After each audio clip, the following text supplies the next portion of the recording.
मोदी सरकार का चाल चेहरा और चरित्र किसान और खेत विरोधी है।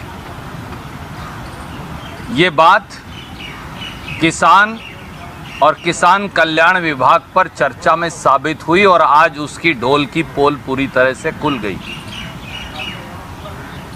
देश के कृषि मंत्री शिवराज सिंह चौहान ने, जिनका ट्रैक रिकॉर्ड कभी रायसेन में किसान के खून से होली खेलने का है तो कभी मंदसौर में किसान के खून से होली खेलने का है। दुर्भाग्य ये है कि अब वो देश के कृषि मंत्री बन गए हैं। देश के उसी कृषि मंत्री ने सदन को बरगलाया, देश को बरगलाया और किसान को बरगलाने की एक नाकाम कोशिश की।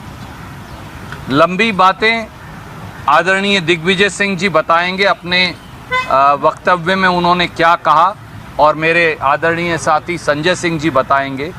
केवल 3 पहलुओं को एक एक लाइन में मैं ज़रूर कहना चाहूँगा।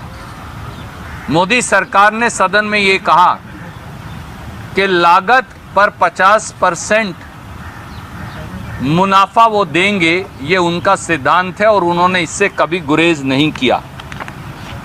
आज जब हमने मोदी सरकार का ये शपथ पत्र जिसकी तारीख है 6 फरवरी 2015, देश की सुप्रीम कोर्ट को मोदी सरकार ने ये शपथ पत्र, जिसकी प्रतिलिपि मैं आपको भेज रहा हूँ, शपथ पत्र देकर कहा कि किसान को हिंदुस्तान में कभी लागत पर 50% मुनाफा नहीं दिया जा सकता।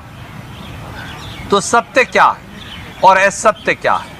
किसान से इससे बड़ा घोर अन्याय हो ही क्या सकता है? दूसरा, किसान के बारे में यह कहा गया कि स्वामीनाथन आयोग, जिसका गठन डॉक्टर मनमोहन सिंह जी, श्रीमती सोनिया गांधी जी, कांग्रेस की यूपीए की सरकार ने किया था, उसकी रिपोर्ट को कांग्रेस ने कूड़ेदान में डाल दिया। पर मोदी सरकार ने 6 फरवरी 2015 को इसी शपथ पत्र में बताया कि कांग्रेस की सरकार ने स्वामीनाथन आयोग की 175 जो रिकमेंडेशंस हैं वो लागू कर दी थी। तो सत्य क्या है या असत्य क्या है? या तो ये सुप्रीम कोर्ट को झूठ बोलते हैं या फिर ये सदन के अंदर और देश को गुमराह करते हैं। और इतना ही नहीं, जिस प्रकार से पूरे विपक्ष को श्रीमती सोनिया गांधी जी के नेतृत्व में वॉकआउट करना पड़ा, वो दर्शाता है कि इस सरकार का चाल चेहरा और चरित्र, इस सरकार का मुखौटा ही खलनायक का है। ये ऐसे खलनायक हैं जो मुखौटा तो नायक का ओढ़ते हैं, पर जो असल काम करते हैं वो खलनायक वाला करते हैं। और ये बात साबित भी हो गई। इसलिए हमने ये भी सरकार से पूछा कि क्या आपने किसी फसल का भी एमएसपी दिया?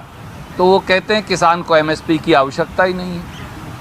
लाखों किसान दिल्ली के दरवाजे पर पड़े रहे, करोड़ों किसान आंदोलन कर रहे हैं कि एमएसपी की गारंटी का कानून लाओ। अगर एमएसपी की ज़रूरत ही नहीं, अगर हमारी जिन्स, हमारी फसल एमएसपी से ज़्यादा बिकती है, तो फिर एमएसपी की ज़रूरत क्या थी? पर ये हमने जब साबित किया इनके आंकड़ों, जवाबों और तथ्यों के साथ कि आज तक कभी भी मोदी सरकार ने न्यूनतम समर्थन मूल्य पर धान की आधी, गेहूं की 22% और बाकी 23 फसलों में से 21 फसलों में कोई फसल 5% से ज़्यादा एमएसपी पर नहीं खरीदी। जब इतना बड़ा सत्य देश के सामने सदन के पटल पर आया, वो भी इन्हीं के जवाब के आधार पर, तो अब देश के प्रधानमंत्री, कृषि मंत्री और मोदी सरकार कहती है किसान को एमएसपी देने की आवश्यकता ही नहीं। ये बहुत बड़ा रहस्य उद्घाटन है। ये दर्शाता है कि इनकी सोच, इनकी मानसिकता, इनका रास्ता किसान विरोधी है। क्योंकि अब तो डिक्लेयर कर दिया कि किसान को एमएसपी की ज़रूरत नहीं, क्योंकि इनके मुताबिक किसान की फसल एमएसपी से ज़्यादा मिलती है। भैया, अगर एमएसपी से ज़्यादा मिलती तो करोड़ों किसान आंदोलनरत क्यों होते और वो एमएसपी की गारंटी का कानून क्यों मानते? लेटेस्ट अपडेट के लिए हमारे चैनल न्यूज़ इंडिया फर्स्ट को लाइक, शेयर एंड सब्सक्राइब करें एंड यस, बेल आइकन को प्रेस करना ना भूलें।